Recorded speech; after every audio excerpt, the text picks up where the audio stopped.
G'day, my name's Patrick Keady. I'm the moderator of Emmanuel Community, and I'm here with my friends from Ignite Youth, the ministry here in Brisbane, Australia. And we're talking about young people, ministry to young people, and current culture, and all things in between. So it's my pleasure to welcome Kim Keady, Tash Mirendorf, and Liam Desick. Welcome, guys. Thank you. Thank you. To the couch. And really, I thought, why don't we break open. It's a great conversation. Now, we have a relationship, just for those who don't know, Ignite Youth is a ministry of Emmanuel Community. This Emmanuel Community is the one that's in Brisbane, Australia, and started 40 years ago out of the Charismatic Renewal. We've always had a heart for young people, and Ignite Youth is the youth ministry that's just been born out and really flourishing in the last 20 years, ever since the first Ignite conference started, which is where we are filming this now today, which is an exciting time. So the Ignite Conference started in 2001. Here we are in 2019, and so much has happened in the last nearly 20 years. So we've learned some things along the way too, and so I want to ask you guys some questions, and for those who are listening, just to learn, what have we learned along the way? And so the first question I want to ask, I might go to you now. Kim is the director of Ignite Youth. And if I was to ask you the question, and we could have a bit of a chat about it, let's just talk about current culture for a second. You know, the culture of young people when you're growing up may be different, and I'm sure is different to what young people are going to now. What do you feel is current culture amongst young people now, especially just when you're working with them in a regular basis? What's your take on it, and how do you experience it? I think current culture, well, it depends what, I guess, generationally we mean by current culture, because there's a current culture for teenagers and a current culture for young adults and a current culture for 40-year-olds and current culture for everyone currently. But when I think about young people, I think the significant challenge that we face right now is definitely the digital world, is technology, is social media, is... it is impacting the way we think about ourselves, the way we think about the world, the way we think that other people think, the way we perceive other people's lives. In the old days, when you came home, you probably had perhaps one TV, maybe none, depending how far back you want to go, and 4 channels, and most of the impact or the experience that you were experiencing when you're at home was whatever that family wanted to create the culture of.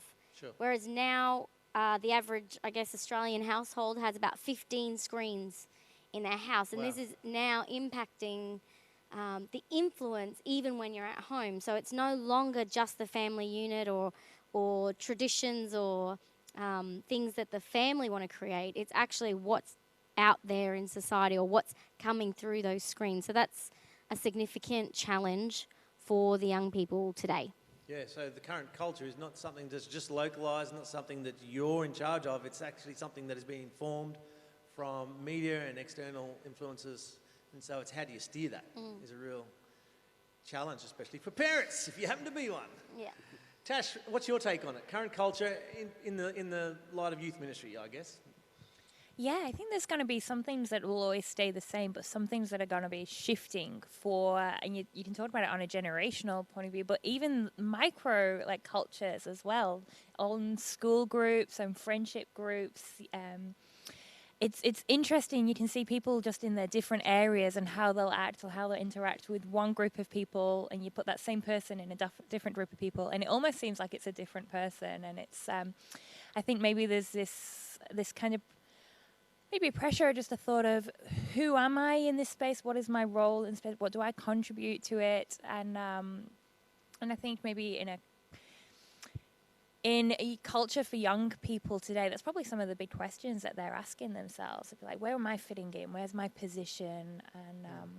And it can be a bit hard to find, I think, sometimes. Yeah, because culture can be defined kind of as this is the way we do things around here. It's not, no one says it, no one gives you out a piece of paper saying this is the way we literally do it, but it's a vibe you pick up, is that this is just the way we do things here at our school or in this group. Yeah. And so it's like, and you've got to pick up those cues. And if you pick up the cues, you're accepted. If you don't, you probably don't fit. It can be a real challenge for young people. hey, let's admit it for adults as well. We're still trying to fit in as well. It's not like only teenagers are in that challenge. Good insight. Liam, current culture, youth ministry, what's your take? What's your thoughts? It's a tension, isn't it? Because like we see so much stuff about how social media and just the pervasiveness of it, and the fact that it can drive people to have really big self-image issues, really just be looking at people on Instagram, Facebook, and just be like, I'm not good enough, I'm not pretty enough, I'm not fit enough, whatever it is, and drive people to the point of depression or anxiety, and really not where God's calling them to be. And the tension in youth ministry is to say, well, do we just say that that's bad and that's horrible and we should not be it and we shouldn't condone it? Yeah, and world's black, it's horrible. But yet we should be there, and we should actually so it's the tension, because in my spirit, my personal spirit as Liam Desick, while I'm on social media, I wish it didn't exist. I wish we didn't have to be there. I know I'm glad that we are there, but I actually wish we didn't have to be there. Okay. Because my personal spirit just doesn't really vibe with it. But as part of Ignite Youth, I really believe in our presence there, and but it's always a tension for me is to try and capture what the current culture is trying to be amongst it, have the smell of the sheep, and Sure. not just be, but also at the same time not try and be like the fellow kids, we're all over 22. I'm 24. So old. I'm older than that. Hey, look, I hang out with my wife's sister who's only 19, and I feel like it's an oldie. Even 5 years as difference is like, oh my gosh. Yeah, wow. What is TikTok? What is Vine? What is all this stuff?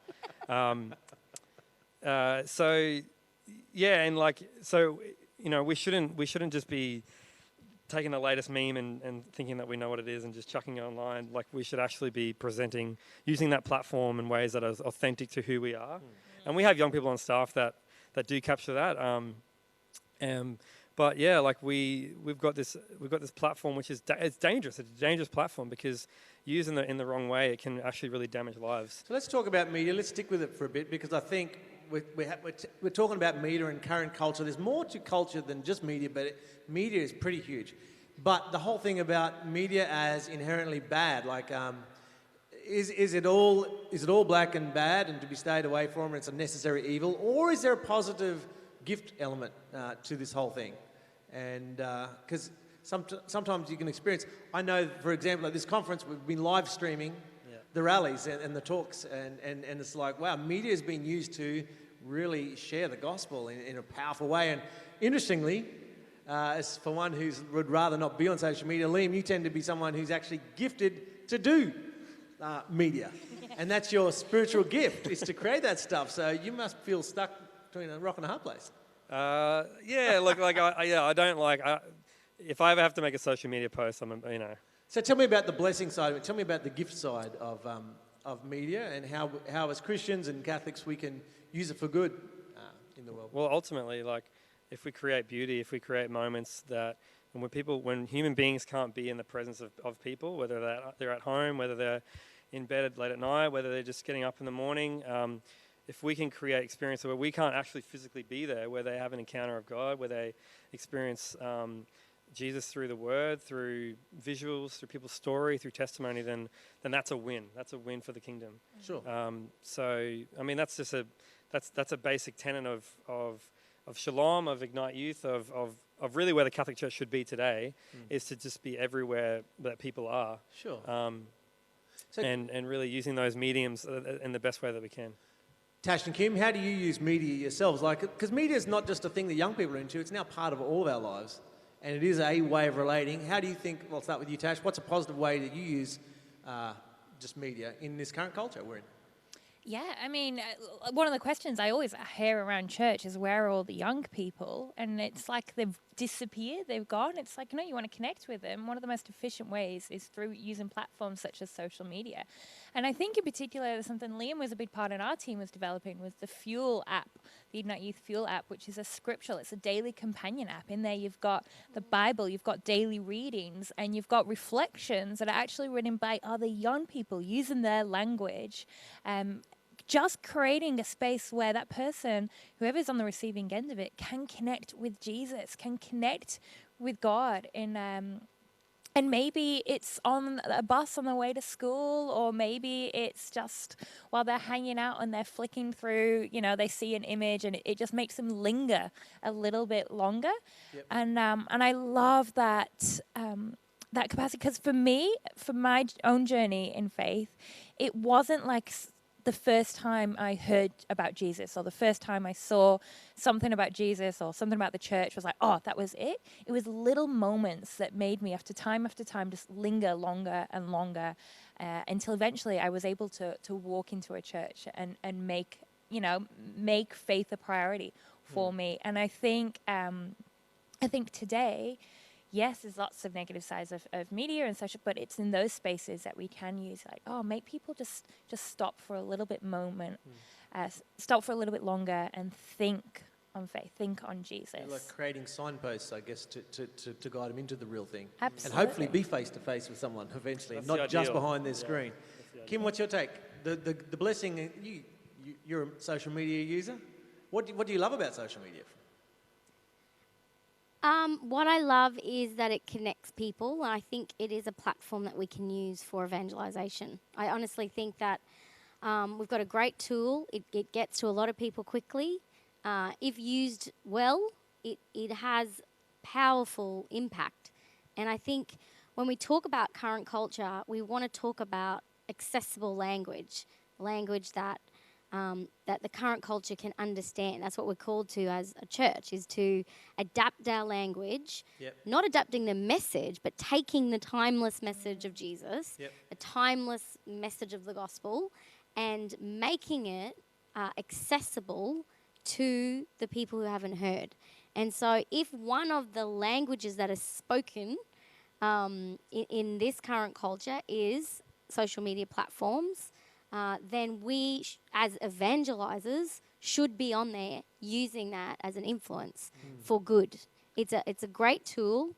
We do use it in Ignite Youth. We use media, not just social media, but media, multimedia. I mean, we're competing against a multi-million-dollar Hollywood movie industry. So if we can't somehow fabricate that in a way we can afford in the church, then I think we can fall short of speaking the language. One of the languages, obviously, but a significant one nonetheless. Yeah, cool. Can I just say, we've been really discerning about the platforms that we've been on. I remember a couple, 3 or 4 years, maybe 5 years ago now, Snapchat came along, and we can talk about the positives of all these social medias, but that was probably one that when it came out, it definitely had a particular reputation and of something that I think we just decided that we're just not going to go there. So there's some and there'll be new social media platforms that will rise up. There'll be probably even Facebook. I mean, young people are just using Facebook less and less and less and less to the point where we will still use it. We'll see how long we'll use it, I'm assuming, but Instagram is the place where young people are at. It's the platform to add your aunties and uncles to. It's becoming that. It started as that, and now it's becoming that again. So, but there are platforms and there are expressions and ways that we'll use media that will always be discerning, and we're not just going to jump on the latest thing and be like, we're meant to be there. We have to really consider it and just weigh up what's its use for, what's the general vibe around it, and what does the culture think about it? Because if we're there, it's like you rock up at a club and try and talk about Jesus. It's probably not the best place for Ignite Youth to be rocking up with their T-shirts. It's like we want to be associated with that. So while we're there, we're also really discerning and really strategic about where we place ourselves. I want to move us along to, thanks for sharing that. I want to move us along to thinking about some of the questions that young people are asking today. And in light of what were the questions that you were asking, I was going to say as a young person, I should say still as young people, but the questions that you are asking, how are they the same as the questions that young people today are asking? Are they the same? What are the questions that you feel like young people today are asking that are the same questions that you are asking? And Tash, let's start with you. I remember being at school and having this pressure that by the time I graduated, I would know exactly what my next step was going to be. Like I feel like I have this memory of going around the class and everyone was going to say what they were going to do. And I'm like, am I the only one who doesn't have an idea what I'm going to do when I graduate and what I'm going to study? And I think that's still a pretty big pressure. I was chatting to some early high schoolers, grade 7s and 8s, and they already knew what they were going to study in their next grade, so they could study the subject in the next grade, and the next grade, so they could study it at uni, so they could get the job. That's crazy. And I'm like, organised. that's a lot of pressure, and it's I think the pressure's there at school, but looking back, the class that I graduated with, most of us went on to uni, and out of all my friends, there's one person I know who graduated the uni degree they started with. Out of everyone else, they all changed. They changed subjects, they changed bachelors, they dropped out, they took a gap year, they came back. But I think that pressure to know who you are going to be. You have to know what you're going to do now. And when you're going to do it, that kind of plan. Like That's a if I big want pressure. kids, I've got to have it by here, so I want to job by then, I need a house by then, I need to travel. So you felt that pressure yourself? Yeah. I remember having my 27-year plan. I was going to have Holy moly. my first child by the time I was 27. So if I had to do that, then I had to have a house and be married by 26. Yeah, and to wow. do that, I had to. And I remember backtracking it. And my friend said to me one day, she's like, in that case, you're already 3 years behind schedule. And I was like, oh, there it goes. There you go. Questions? What are the questions you were asking that you feel like are still questions maybe? Or different?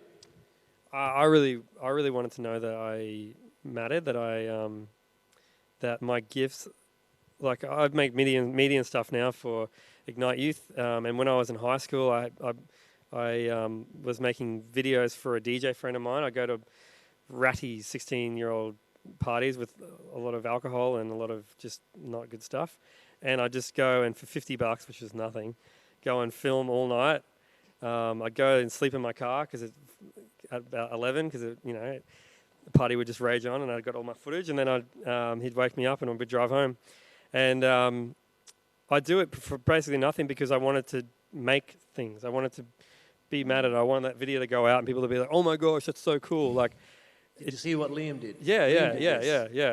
And I wanted to be seen. I wanted to make things that people enjoyed, and it probably is an element of self-gratification there, but I think anyone who's creative wants to be creative publicly and not just sit in their room and play trombone and no one hear it. They want to actually, share their gifts with the world, and that translated for me when I came to Ignite Conference and had a powerful encounter to start serving God and serving His church through that gifting. And before I was paid, I was volunteering and doing that and loving it, absolutely loving it, because I'm feeling valued and feeling like I matter, and like what I'm creating has use and has purpose and is making these events look great and people to come to these events. So I feel like that is something that young people still want, even before they have a faith.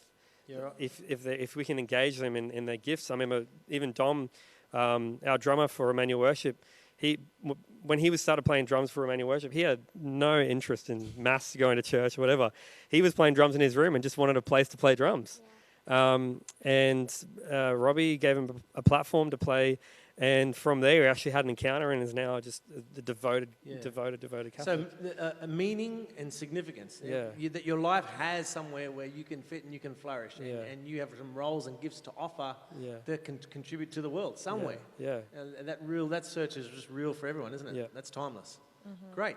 What about you, Kim? Look, I think it's along the same lines, but I mean, every young person wonders at one point what's the meaning of life, and whether they're loved and whether they belong. And I think that's part of being at that stage of life. Like, where do I belong? Who are my people? Which group am I? It starts off, which group do I belong to at school? Yep. But ultimately, that question deep down is, where do I belong? Who's my people? What tribe do I belong to? Sure. And the security that I am loved and known, and that somebody's saying, I see you and I know what you're going through. Yeah. I think that's something that, regardless of culture, every every age of young people is gonna feel that way. So it's almost like we've talked about two things today. We've been talking about like current culture and media and how things are changing, and we need to keep in touch with the world as it moves along, because you need to communicate to people and be in the language and the forms that they're communicating. But there's these questions that are eternal that people have been asking since the dawn of time. Who's my tribe? What's my meaning? And do I have significance? Do I have something to offer that will be received? And what was the one you were saying? Where am I going? Where am I going? What's my future? Yeah. These things are just timeless. So it's great that I feel like we've talked about the both things. The things that just are never going to change, and this whole other concept of, at the same time, the Holy Spirit is ever new as well. Before we leave, just a takeaway from each of you. You're all in youth ministry. You've all been either raised up by someone into youth ministry, into leadership.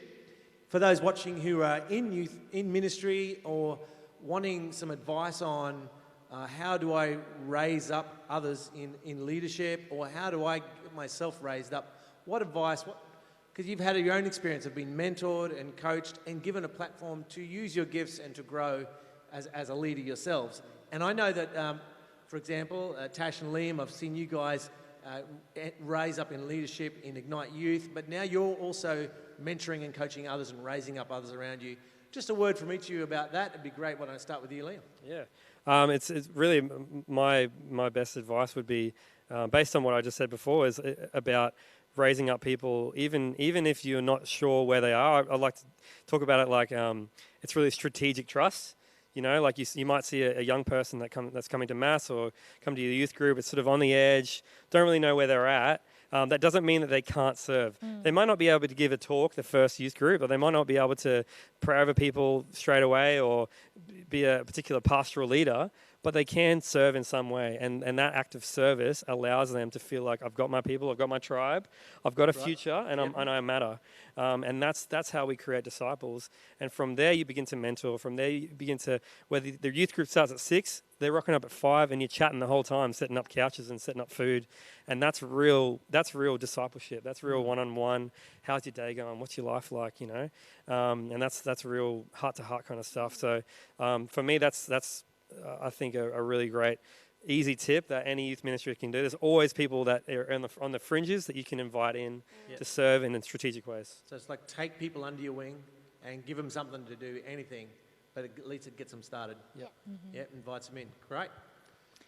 I'd say always have a relational focus that, maybe there's a role or a job that you want to be able to hand on to somebody else and teach somebody how to do the practical elements of that job, whether that's, how to give a talk or write the schedule or hand on a role, but don't let that be your focus when you're trying to raise up raise up new generation. Have a relationship with them. Don't just be about, okay, this is how you do this job and hand over the job, but be in a relationship, find out what are their interests, who is in their space, care for them, be there for them, and you'll find that you're somebody who they can trust, and show that to them. Prove to them that you're somebody who they can trust, honor them, raise them up, encourage them, and you'll find that it'll just go that much deeper, and it'll go so much stronger. I really love, I think of the disciples, St. Peter was somebody who could speak and thousands would be converted in one go, and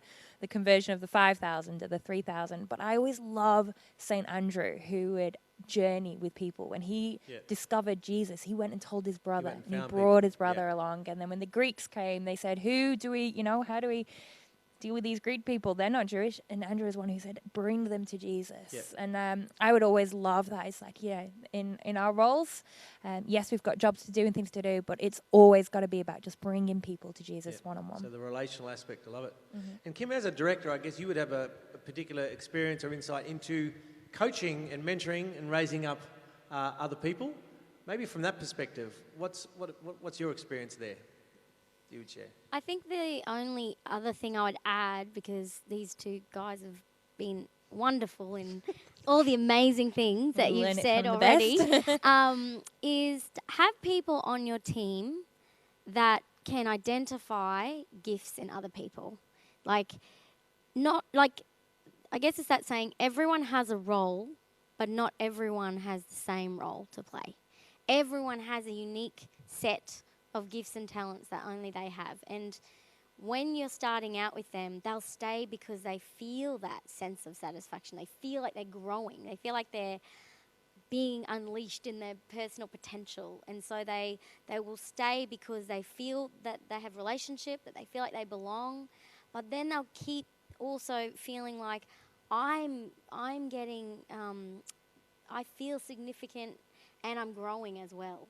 And so, you know, if that person loves serving coffee, let them serve coffee to their heart's content and be the best coffee server ever. If that person is a great speaker, then encourage them to become the best speaker they can possibly be and keep going.